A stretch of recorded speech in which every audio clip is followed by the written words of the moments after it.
Em 29 de dezembro de 2021, o presidente Jair Bolsonaro sancionou a Lei 14.284, que instituiu o Programa Auxílio Brasil e o Programa Alimenta Brasil. Mas o Auxílio Brasil vem num momento difícil para o presidente Bolsonaro, que se prepara para uma campanha pela reeleição, até agora com baixos índices de apoio, com as pesquisas apontando exatamente para o ex-presidente Lula como favorito para as eleições de outubro. Com isso, aparecem algumas visões de que esse programa seria uma medida eleitoreira, como, por exemplo, essa análise que nós podemos ver agora.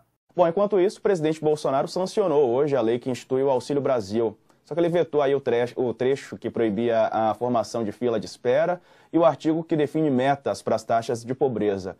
O Ministério da Economia alegava que a aprovação poderia gerar aumento de gastos.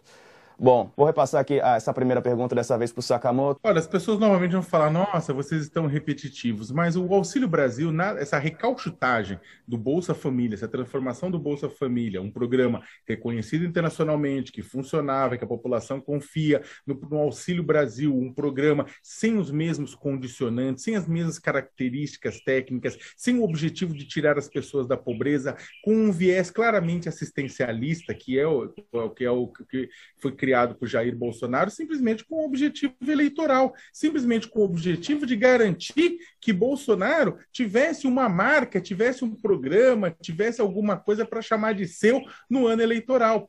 Daí o que a gente tem agora? Nós temos agora, nesse momento de transição, Bolsonaro queria que pagasse R$400 para os beneficiários. O que Bolsonaro mais desejava nesse processo era poder alavancar a sua popularidade junto a famílias de 2, 3 salários mínimos, né? Que é exatamente onde ele tem mais dificuldade, onde Lula tem mais presença. Aí o que ele faz o quê? Vamos distribuir, vamos dar esse dinheiro. Pois bem, só que ele faz isso num programa que que tem muitas dúvidas, que está mambembe, promete ampliar das 14,5 milhões de famílias para 17 milhões de famílias, promete extinguir a fila do Bolsa Família. Só que aí, neste momento, o que acontece? Ele fala, não deu, passa por cima, não importa o que ele diga antes. O que importa, não importa que ele concretize as promessas dele. O que importa é que ele continue fazendo promessas, mesmo que vazias, para vender isso, para ver se o povo cola, para ver se cola no povo. Bom, vimos aí uma parte aí dessa opinião polêmica. Ela é polêmica, mas será que ela está bem embasada? E para não falar que teve aí a edição, a íntegra dessa intervenção do Leonardo Sakamoto vai estar disponível na descrição aqui desse vídeo. Você vai lá e você consegue ver a reportagem inteira e tudo que ele falou do começo até o final. Bom, primeiro eu destaco quando ele fala que o Auxílio Brasil é uma recauchutagem do Bolsa Família. Então a gente já viu no nosso primeiro vídeo dessa análise que não é apenas uma recauchutagem, tem uma mudança fundamental. Pois, como o próprio Sakamoto fala, o objetivo não é mais tirar todas as famílias da situação de pobreza. Esse era exatamente o foco do Bolsa Família. Então, se o objetivo não é mais o mesmo, porque agora o Auxílio Brasil quer tirar as famílias com crianças e adolescentes apenas da situação de pobreza, o programa também não é uma recauchutagem. Ele é um programa bastante diferente. Também tem uma questão aí que a gente nem vai entrar aqui, porque dá muito pano para manga, mas o analista saca da manga lá a palavra assistencialista. O programa é assistencialista, mas ele não explica exatamente o que é o assistencialismo do programa. E daí ele pode colocar que não tem os mesmos condicionantes, as mesmas condicionalidades. Isso aí é um erro, a gente vai ver isso no nosso próximo vídeo, no terceiro vídeo dessa série. E, por fim, ele volta no mito dos R$400. Oh, Deus! Onde na lei se fala de R$400, que todo mundo vai receber R$400. A lei fala que cada família recebe um valor variável de acordo com a sua característica. Talvez haja outra regulamentação que eu não sei. Então, mas aonde que está isso? Isso precisa ser dito. Bom, a boa análise que ele faz é quando ele diz que o programa está mambembe.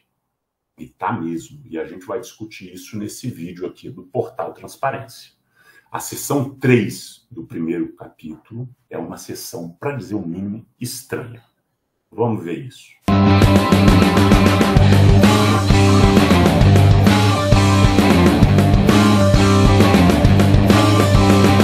Você sabe aquele filme de Nárnia, que os garotos e garotas atravessam por um guarda-roupa e entram num mundo de fantasia? Pois essa seção 3 da Lei 12.284, chamada dos incentivos ao esforço individual e à emancipação produtiva, parece aquele guarda-roupa. Porque aqui talvez tivesse um diferencial do programa Auxílio Brasil. Tudo muito bonito, a gente vai ver isso, tudo muito interessante, exceto pelo fato de que tudo que a gente vai falar nesse vídeo não existe na prática. Como assim? O que eu estou dizendo? Bom, vamos ver a letra fria da lei. Diz o artigo 5º que, além dos benefícios financeiros que a gente já viu no nosso primeiro vídeo, compõe o programa Auxílio Brasil os seguintes incentivos ao esforço individual e à emancipação. Primeiro, o auxílio esporte escolar. Segundo, a Bolsa de Iniciação Científica Júnior. Terceiro, o auxílio criança cidadã. Quarto, o auxílio inclusão produtiva rural. E quinto, o auxílio inclusão produtiva urbana. Então, as famílias vão ser beneficiadas por aqueles benefícios de transferência de renda, aos quais vão se somar também a participação nesses incentivos. E esses 5 programas, esses 5 auxílios e bolsas, servem como um incentivo ao esforço individual e à emancipação da pobreza. Mas vamos ver, por exemplo, o primeiro deles, o auxílio esporte escolar.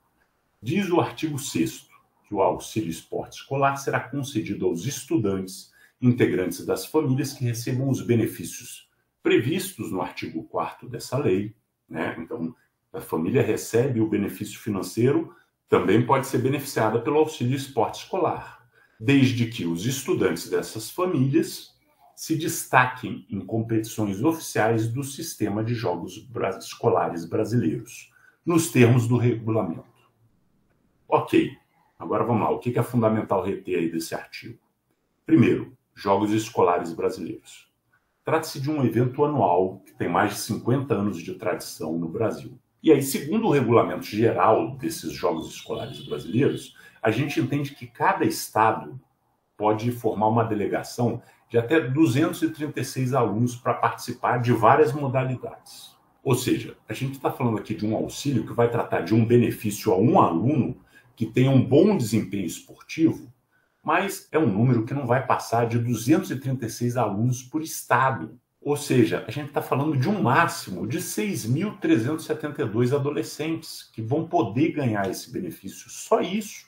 6 mil, não chega nem a ser 10 mil. Vamos refletir. Esse auxílio ele é muito mais um incentivo para os alunos participarem dos Jogos Escolares Brasileiros do que para combater a pobreza no Brasil, que é um problema de milhões de famílias. Deixa eu dizer que esses cálculos todos, que me deram um trabalhão para fazer, quantos por cada modalidade, por estado, todos esses cálculos são fictícios. Lembra de Nárnia? Então, o artigo 6º diz que serão contemplados os alunos que se destacarem nos termos do regulamento.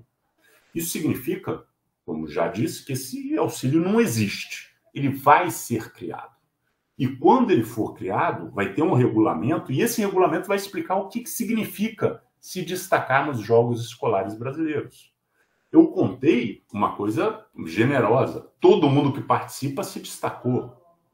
Mas e se o regulamento definir que somente se destaca aqueles que foram para o pódio? Ou se somente aqueles que foram campeões se destacaram?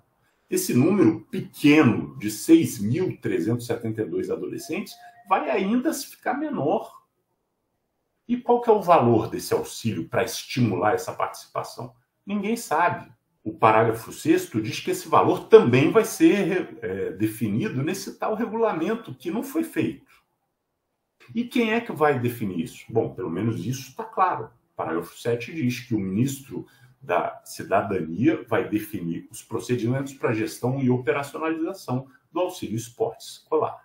Como é que vai funcionar esse auxílio? O aluno atleta vai receber 12 parcelas de um valor a ser definido e a família, no ano, vai receber uma parcela, né? E esse é o modo que vários outros auxílios vão repetir.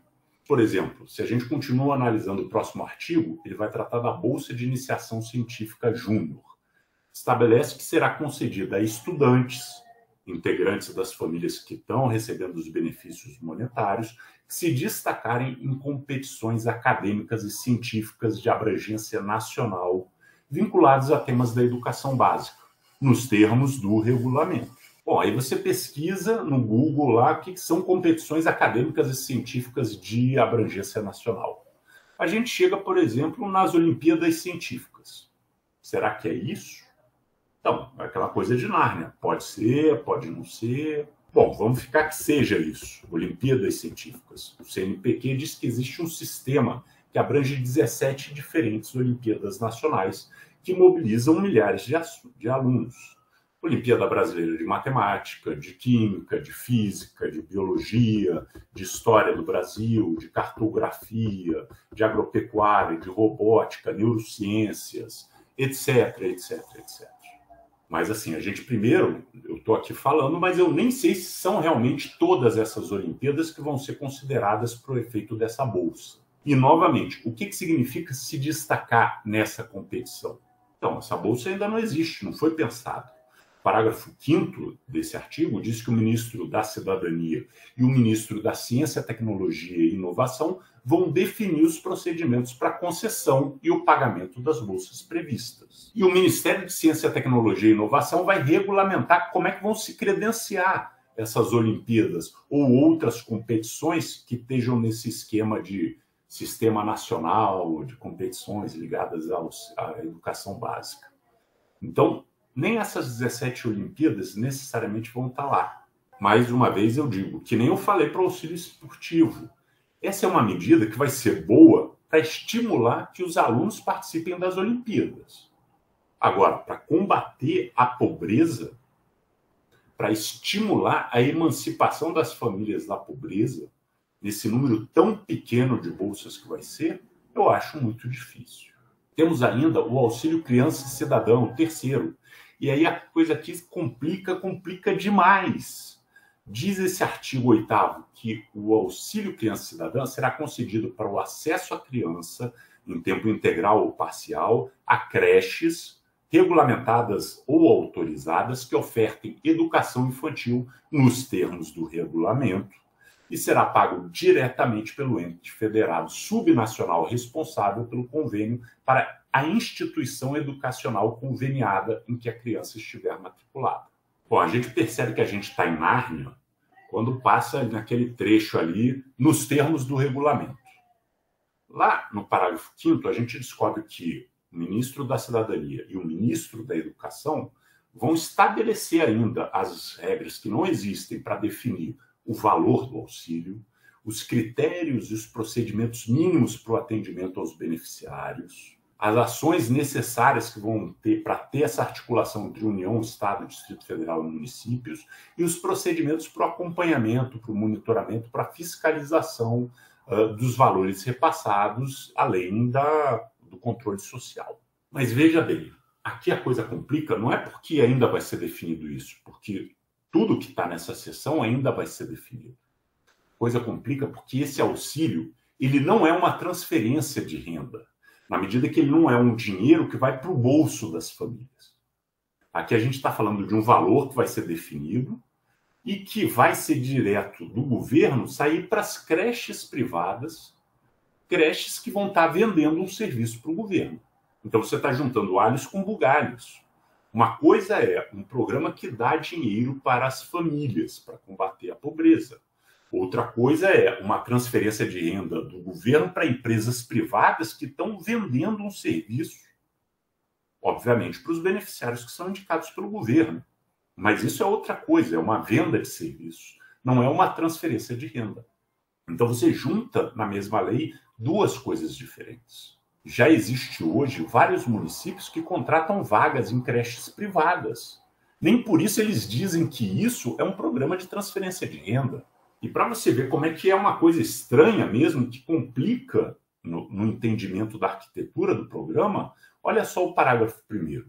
Ele diz que será elegível como apto para aderir ao Auxílio Criança Cidadã o responsável por família, preferencialmente monoparental, que receba os benefícios da lei e que tenha crianças de 0 até 48 meses incompletos, ou seja, 4 anos de idades incompletos.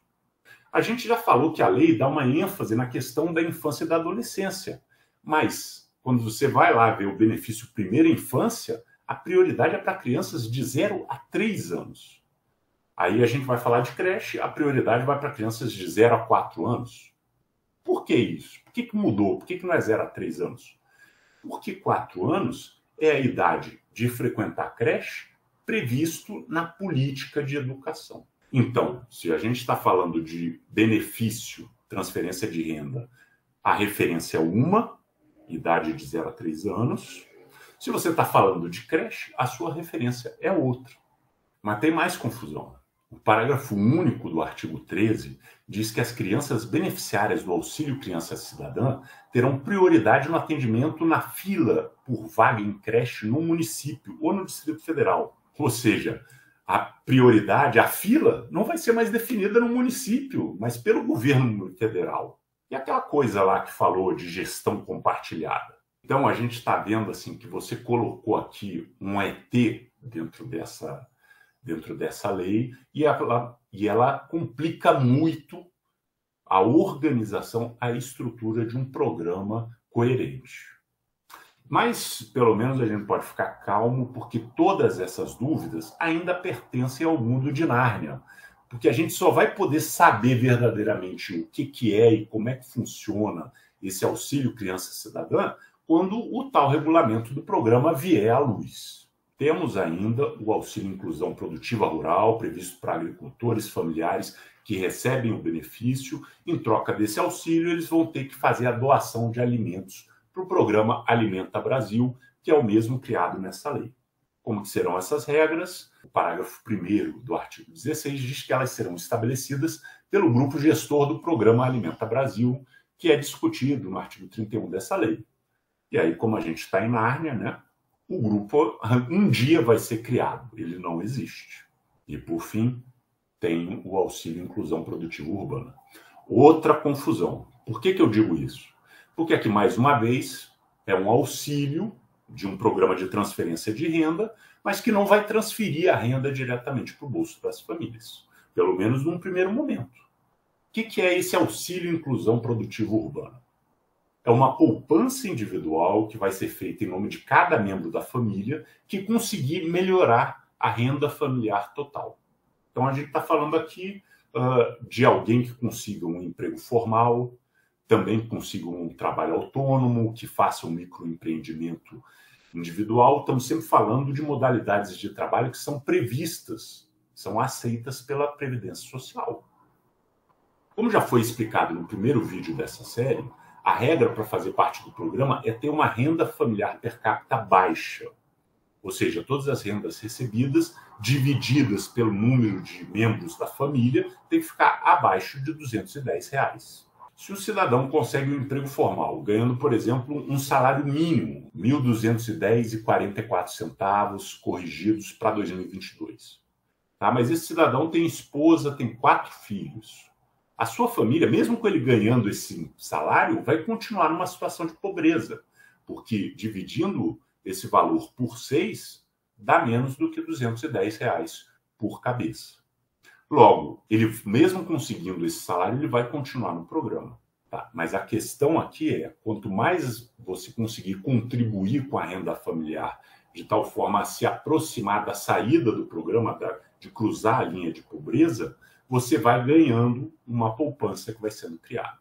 Quanto de poupança? Essa poupança vai variar de acordo com o valor da contribuição que cada um der para a renda total familiar. Quando é que você pode retirar essa poupança para fazer o uso dela? Que tipo de uso você pode fazer? Bom, pela tônica desse vídeo, você já deve ter percebido que nada disso existe, nada disso está definido. Mas o artigo 4 diz que o ministro da Cidadania e o ministro do Trabalho e Previdência definirão o valor do depósito mensal, os limites, os critérios para saque, os procedimentos para ver se teve apuração e recolhimento dos depósitos. Enfim, Nárnia por enquanto. Até que esses responsáveis criem esses programas, os auxílios até agora são inexistentes. E com isso, a gente termina essa seção 3 dos incentivos ao esforço individual e à emancipação produtiva, a Nárnia do programa Auxílio Brasil. Alguém pode dizer que criticar é fácil, que só faltam as regrinhas, coisa pouca. Mas não, isso vai ser extremamente complicado. Se a gente está tratando de valores que realmente vão fazer diferença no combate à pobreza, e aí a gente não vai poder tratar com 6 mil beneficiários dos Jogos Escolares Brasileiros. Ou sabe-se lá quantos das Olimpíadas de Ciência. Os números precisam ser ambiciosos, porque a pobreza é um problema grave no nosso país. E não são apenas as regras. Tá? O dinheiro do Auxílio Cidadão, por exemplo, deve ser um dinheiro grosso, afinal vai ser para pagar um serviço que não é barato, serviço de creche. E esse dinheiro vai sair do Ministério da Cidadania ou vai sair do orçamento do Ministério da Educação? O dinheiro para o auxílio inclusão produtiva vai sair do orçamento do Ministério da Cidadania ou do Ministério do Trabalho e Previdência? A Bolsa Iniciação Científica Júnior vai ser financiada pela cidadania ou pela ciência, tecnologia e inovações? Se alguém for ingênuo o suficiente para falar que dinheiro não é problema, ok. Mas como é que fica a inclusão no programa de transferência de renda de dinheiro direto para creches privadas? Isso é uma compra de serviço. Não é errado, não estou dizendo que é errado isso, mas é outra política. Vocês já pensaram se o valor for maior do que os benefícios da composição familiar ou mesmo do benefício da primeira infância? O benefício da primeira infância é R$130. Você vai pagar para a creche menos que R$130 ou mais que R$130? Se for mais, não seria válido pensar que esse dinheiro poderia ter um melhor uso se ele fosse dado diretamente às famílias? E o mesmo pode se pensar no tocante à poupança. Pode ser um bom estímulo para que todo mundo que trabalhe declare o seu rendimento. Mas só se as regras que valerem realmente estimularem para isso, se for uma coisa atrativa. Se forem muito complicadas, se for um valor muito baixo, se for difícil de acessar essa poupança, o efeito pode ser até o contrário. Lembrando aqui que a questão não é estimular o trabalho, mas que esse trabalho seja declarado como renda no Cade Único. Porque o maior estímulo ao trabalho é a necessidade de sobrevivência. Ou alguém aqui está achando que uma família com uma criança de menos de 3 anos está tranquila, recebendo R$130 por mês. Ou uma família com 2 adolescentes que recebe esse mesmo valor, que dá mal e porcamente para pagar um bujão de gás. Então, o trabalho, a necessidade de conseguir renda, não é estimulado por esses mecanismos, mas sim pela necessidade da família sobreviver. Enfim, essa seção 3 traz a ambição do governo de estimular o trabalho e a iniciativa individual. Mas fora a ambição, não tem nada de concreto. E para concretizar essas ambições, a gente já viu que tem complicações muito sérias. Mas tem uma coisa que foi falado lá naquela intervenção do Leonardo Sakamoto, no começo desse vídeo, que o programa Auxílio Brasil permitiria a continuidade das promessas. Nesse caso, se alguém falar que existem mecanismos para valorizar esportistas, jovens cientistas, produtores rurais, etc., o caso é perguntar para a pessoa quais são esses mecanismos. A Lei 14.824 somente traz uma carta de intenções, sem nenhuma consequência prática. Precisamos acompanhar para ver quais vão ser os desdobramentos para esses auxílios, ou se eles vão ficar, como foi profetizado pelo Leonardo Sakamoto, só nas promessas. Bom, por hora é isso, e no nosso próximo, o terceiro e último vídeo, vamos continuar a discutir a Lei 14.284. Felizmente, eu ouso dizer que a gente vai voltar para um terreno mais concreto, deixando de lado essas simples cartas de intenção. Abraços, muito obrigado pela atenção de todos e de todas, e bons estudos.